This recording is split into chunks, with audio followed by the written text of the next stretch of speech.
Halo sahabatnya, salam hebat luar biasa. Selamat datang di channel Bisa, anak Indonesia pasti bisa. Teman-teman, hari ini akan membahas tentang rasa insecure yang dihadapi oleh laki-laki di usia 25 tahun sampai 35 tahun. Itu apa aja? Oke, setelah yang satu ini.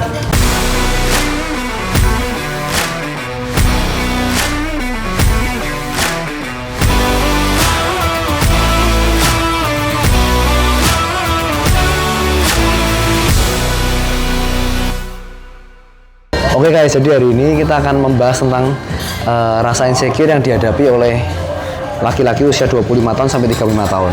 Dan saya yakin dan percaya teman-teman, ini dihinggapi oleh seluruh mungkin pria gitu ya, di seluruh dunia bahkan, bukan cuma di Indonesia. Jadi apa sih rasa insecure yang dihadapi oleh mereka gitu kan? Dan kita akan membahas satu persatu serta kita akan berikan solusinya buat teman-teman semua di video kali ini. Yang pertama yaitu mereka memiliki rasa insecure tentang yang namanya finansial. Ini sudah pasti, ya kan? Di usia 25 tahun sampai 35 tahun, itu masa-masa di mana kita dilihat gitu ya, kapasitas diri kita dinilai dari bagaimana kemampuan kita bisa menghasilkan uang, itu sudah pasti, ya kan? Dan kita mungkin melihat, membandingkan dengan teman-teman sekeliling kita. Teman-teman sekeliling kita, contohnya nih, di usia sekian, di usia 25 tahun, ada yang bisa beli mobil, ya kan? Nanti usia 27, ada yang bisa beli rumah, dan seterusnya. Ketika meningkat karirnya, kita lama-lama bisa jadi insecure. Kita lihat teman kita kok maju terus, sedangkan kita ini kok stagnan, kita nggak ada perubahan, kita kok di situ aja. Dan akhirnya teman-teman, ujung-ujungnya kita jadi minder, ya kan? Kita jadi rendah diri, kita nggak berani mungkin untuk, ada yang mungkin nggak berani untuk mendekati wanita karena dia merasa, waduh, saya kalau seperti ini saya bisa ngasih apa untuk pasangan saya bisa memberikan rasa aman nggak ya untuk pasangan saya. Dan itu yang dinilai oleh publik, yang dinilai oleh masyarakat memang, ya kan? Masyarakat menilai kapasitas ekonomi kita atau kapasitas finansial kita, itu menentukan kita masa depannya seperti apa, teman-teman.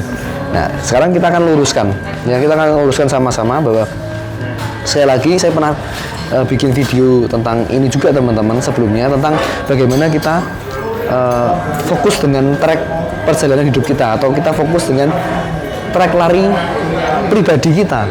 Ya, ibarat hidup ini seperti kita lari pertandingan maraton, teman-teman. Ada orang yang mungkin sukses di bidang mereka, atau mungkin sukses dalam pekerjaan mereka di usia 50 tahun. Ada yang sukses bahkan di usia 60 tahun, 70 tahun. Kita lihat Colonel Sanders, pemilik KFC, teman-teman. Dia sukses, usahanya sangat luar biasa besar, dan bisa mendelegasikan usahanya yang sangat besar itu di usia 60 tahun lebih. Ya kan, kita lihat Barack Obama menjadi presiden di usia berapa, teman-teman. Ya kan, kita lihat lagi beberapa mungkin orang-orang yang sukses, mereka di usia yang mungkin sudah 50 tahun ke atas. Tapi juga ada yang mereka berhasil dan sukses di usia 20 tahun, 30 tahun. Dan nggak jarang dari mereka mungkin di usia 50 tahun malah jadi biasa-biasa aja. Jadi kita kalau membandingkan diri kita sekarang, track perjalanan hidup kita dengan perjalanan hidup orang lain, maka kita nggak akan bisa bersyukur gitu loh. Karena jangan-jangan kita mungkin sekarang masih biasa-biasa aja, tapi ke depan siapa yang tahu masa depan orang, ya kan? Siapa tahu di usia 50 tahun, 60 tahun Anda bisa berhasil di bidang Anda, sedangkan orang-orang yang masa mudanya kelihatan berhasil, tapi jangan-jangan dia di masa tuanya belum tentu seberhasil ketika masa mudanya, teman-teman. Nangkep maksud saya? Jadi kalau kita hari ini selalu membandingkan, wah, kalau cepet-cepetan gitu ya, kita pengen cepet-cepetan di usia 25 sampai 35, apalagi kalau di channel komunitas sebelum bisa ini kita selalu menekankan sukses sebelum usia 30 tahun, ya kan? Success before 30. Nah, itu bagaimana kita bisa sukses itu, kita melihat diri kita, berkaca dengan diri kita yang mungkin yang 5 tahun yang lalu, 6 tahun yang lalu, bukan berkaca dari kesuksesan orang lain. Karena kalau kita berkaca dengan kesuksesan orang lain, teman-teman, sekarang aja 18 tahun aja ada yang punya uang miliaran rupiah. Karena di dunia digital seperti ini, usia 18 tahun, 17 tahun, mereka jadi miliarder, teman-teman. Tapi belum tentu mereka bisa mempertahankannya, karena mereka mungkin fondasinya belum tentu kuat. Itu kan semua kan masalah fondasi kehidupan kita, kapasitas diri kita. Mungkin kita sekarang dibentuk untuk menjadi pribadi yang lebih kuat dulu, untuk bisa punya fondasi yang kuat, punya pola pikir yang bagus, punya karakter yang bagus, maka rezekinya baru datang ketika kapasitas kita sampai di sana, teman-teman. Ya kan? Sedangkan kalau Anda diberikan sekarang cepat suksesnya, Anda belum tentu bisa mempertahankannya. Nah, fokusnya adalah atau kuncinya fokus dengan perjalanan kita atau trek kehidupan kita, trek lari hidup kita itu masing-masing. Goals kita pun berbeda. Jangan-jangan ada orang yang mungkin memang dia terasa lebih cepat, teman-teman. Ya kan, dia lari sangat cepat sekali. Tapi mungkin goals dia mungkin untuk diet, ya kan? Goals dia memang untuk memperbaiki pola olahraganya gitu, atau memperbaiki pola tubuhnya supaya lebih menurunkan berat badan. Nah, sedangkan yang kita mungkin tujuan kita, hidup kita mungkin beda sama dia. Tujuan kita hanya untuk menjaga kesehatan kita. Ya kan, kita nggak perlu sebanyak dia atau nggak perlu secepat dia, karena tujuan berbeda. So, kalau kita tahu teman-teman, yang penting berarti kita harus tahu dulu tujuan hidup kita apa. Kita di track yang seperti apa.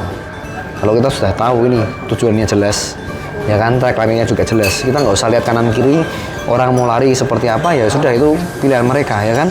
Karena kita ngapain menghidupi kehidupan orang lain? Kenapa kita menghidupi tujuan hidup orang lain? Ya kan?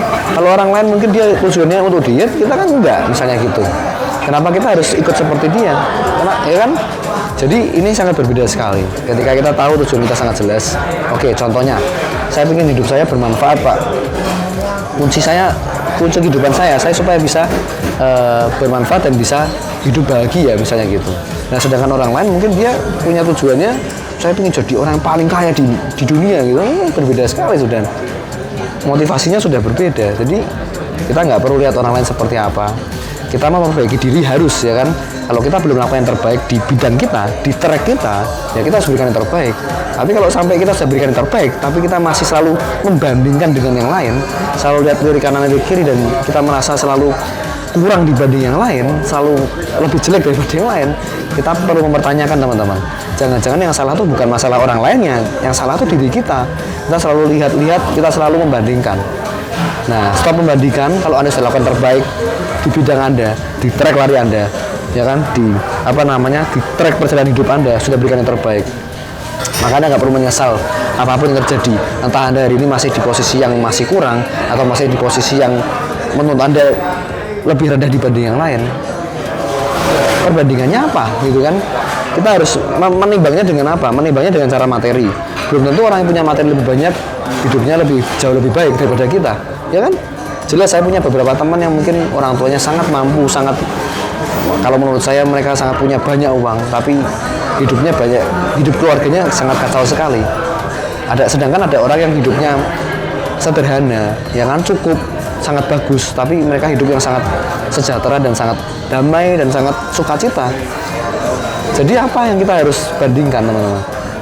Kalau kita tahu bahwa track hidup kita seperti ini, jalan hidup kita seperti ini, kalau kita sudah berikan terbaik di bidang kita masing-masing, ya sudah, kita nggak perlu bandingkan. Kita bersyukur kalau diri kita sangat lebih baik daripada yang mungkin 3 tahun, 4 tahun yang lalu. Oke? Itu aja, teman-teman, sharing dari saya. Ketika kita bersyukur, itu pasti kita akan dapat rezeki yang lebih banyak lagi, teman-teman. Kalau kita sering mengeluh, bahkan kita insecure, kita sering membandingkan dengan yang lain, ya kan, itu akan membuat diri kita malah tidak fokus dengan apa yang kita kerjakan, dan kita selalu, ya, hidup kita muter-muter di situ, teman-teman. Kita akan selalu membandingkan dan gak akan pernah puas. Oke? Itu aja, teman-teman, sharing dari saya. Semoga ini bermanfaat. Kalau suka video ini, share ke teman-teman Anda. Mungkin ada yang insecure, Pak, saya ini nggak berani deketin cewek. Saya ini karena ekonomi saya tuh seperti ini. Saya tuh masih banyak hutang, Pak. Mungkin, Pak, saat ini saya banyak sekali kekurangan, banyak sekali secara ekonomi saya nggak kuat. Apapun itu alasan Anda, coba kita lihat dari sudut pandang yang berbeda, ya kan? Track kita berbeda, jangan lihat yang lain. Oke, thank you, gitu aja, teman-teman. Dan jangan lupa klik like, subscribe, aktifkan loncengnya, dan selalu hebat luar biasa.